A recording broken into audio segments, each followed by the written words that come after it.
ya. Mama watoto, nini?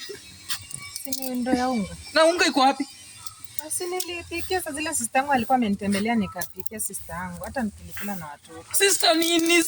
Nikwambia unga iguzwangi. Usibutiru ngwa otawe. Nipikia dada yangu. Unga nua mchele huko. Au mwanamke anakuwa mjinga. Huyu amewapikia nini? Unadanganya huku. Kwani unashika unga? Nikwambia unga iguzwangi. Hapana, mimi nimepikia hata nilichinja hata kuku yako yenye ulileta. Nikwambia jogoni nafaa kupeleka watoto school fees. Sasa ulikuwa unatarajia nipikie sister yangu nini? Wewe umekosa maadili kwa kuwa mwanamke. Nini? Wewe kweli ni mwanaume kweli? Utabwao bwana.